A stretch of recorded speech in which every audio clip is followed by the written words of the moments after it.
فکر۔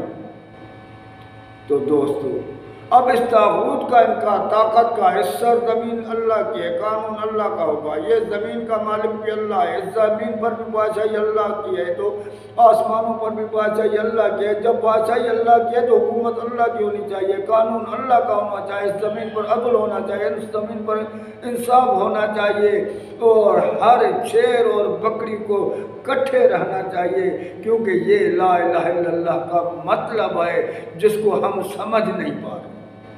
دیکھو کائنات میں جتنی میں آدم علیہ السلام سے لے کر اللہ کے محبوب تک جتنے بھی نبی آئے ان نے یہی کہا وَمَا أَرْسَلْنَا مِن قَبْلِكَ مِن رَّسُولٍ إِلَّا نُوحِي إِلَيْهِ أَنَّهُ لَا إِلَٰهَ إِلَّا أَنَا فَاعْبُدُونِ۔ اے میرے محبوب تم سے پہلے جتنے بھی رسول آئے ساروں کی ایک ہی دعوت تھی لا الہ الا اللہ۔ جب لا الہ کو مانے فَاعْبُدُونِ پھر ہے میری عبادت۔ تو عبادت کو سمجھنا ہے کہ عبادت کیا ہے۔ اگر ایسی بات ہوتی تو کسی نبی کو تکلیف نہیں دیتے۔ اللہ کے رسول صلی اللہ علیہ وسلم کہ تکلیفیں کیوں دی گئی؟ کیونکہ کائنات میں اللہ کے نبی سے زیادہ سچا کون تھا، صدیق کون تھا، امانت دار کون تھا؟ لیکن ان لوگوں نے کیوں تکلیفیں دی؟ حضرت علی رضی اللہ تعالیٰ عنہ فرماتا ہے ایک دن ابو جہل آ گیا اور کہا ان ابو جہل قال النبی صلی اللہ علیہ وسلم لا نکذبک۔ ابو جہل آیا اور اللہ کے محبوب صلی اللہ علیہ وسلم کو کہنے لگا کہ ہم تجھے کبھی بھی نہیں جھٹلاتے، نہ کبھی جھٹلایا ہے نہ جھٹلاتے ہیں، ولیکن مگر ہم نکذب بما جئت بہ، لیکن ہم تو اس کا انکار کرتے ہیں جو تم چیز لے کر آئے۔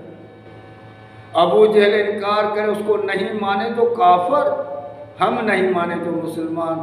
تو پہلے تو ہم اس کو اصولوں کو سمجھے نا، اس سرزمین پر اللہ کا قانون چلے گا، اس یہاں انصاف ہوگا، عدل ہوگا، یہاں رشوت نہیں چلے گی، یہاں بے ایمانی نہیں چلے گی، ملاوٹ نہیں چلے گی، شیر بکری کٹھے رہیں گے، ہر ایک سے عدل ہوگا۔ یہاں غریب کو چھوڑا جاتا ہے، پکڑا جاتا ہے، اور پیسے والے کو چھوڑا جاتا ہے۔ یہ کون سا قانون ہے؟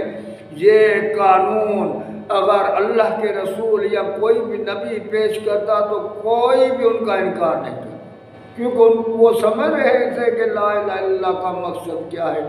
تو میرے دوست لا الہ کا مقصد سمجھیں کہ لا الہ الا اللہ جو ہم زبان سے کہہ رہے ہیں، کیا دل بھی ہماری وہ مان رہی ہے؟ نہیں مان رہی ہے۔ اگر نہیں مان رہی ہے تو ہمارے دل میں نفاق ہے، اس کو پاک کریں، صاف کریں، اور اللہ اس کے رسول سے محبت کریں، اس دین کو اوپر لے کر آئیں۔ ان دین سے ہم بہت محبت کریں کہ سرزمین سے ہر جرم سے پاک ہو جائے، ہر ظلم سے پاک ہو جائے، رشوت سے پاک ہو جائے، سود سے پاک ہو جائے، بے ایمانی سے پاک ہو جائے۔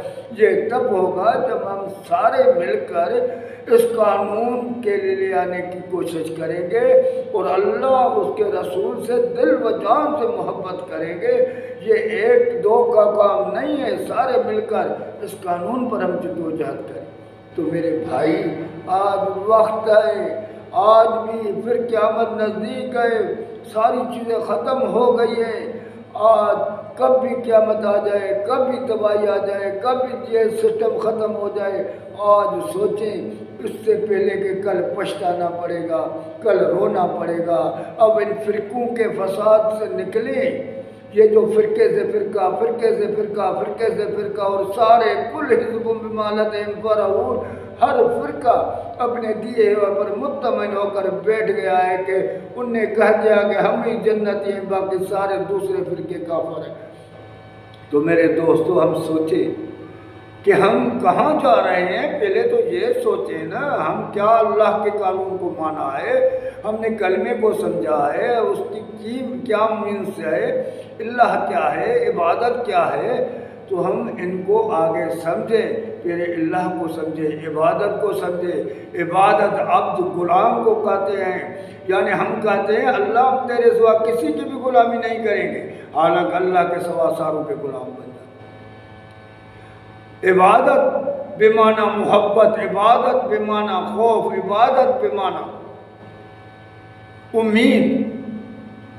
ہماری امیدیں بھی غیر میں، ہماری محبت بھی غیر سے، ہمارا خوف ڈر بھی غیر سے۔ اگر ڈر نہیں ہوتا تو یہاں عدل ہوتا۔ اس نے حضرت عمر سے نہیں ڈرا اور حق کی بات کہہ دی۔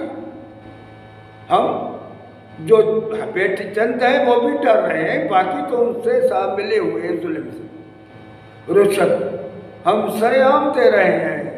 نہ کوئی ملا بچا ہوا ہے، نہ کوئی غریب بچا ہوا ہے، کوئی بھی نہیں۔ ہم جو ہر محکمے میں رشوت کے بغیر کام نہیں ہو رہا۔ ہم خود کہتے ہیں رشوت دینے والا بھی جہنمی ہے تو لینے والا بھی جہنمی ہے، خود اپنے اوپر کھاتے ہیں اور پھر رشوت بھی دیتے ہیں۔ سود ہم قرآن میں سن چکے ہیں اور کہتے ہیں جو سود کھا رہا ہے، سود دے رہا ہے، وہ اللہ اس کے رسول سے جنگ کر رہا ہے، لڑ رہا ہے۔ اس سے زیادہ گستاخ کون ہے جو اللہ اس کے رسول سے لڑے؟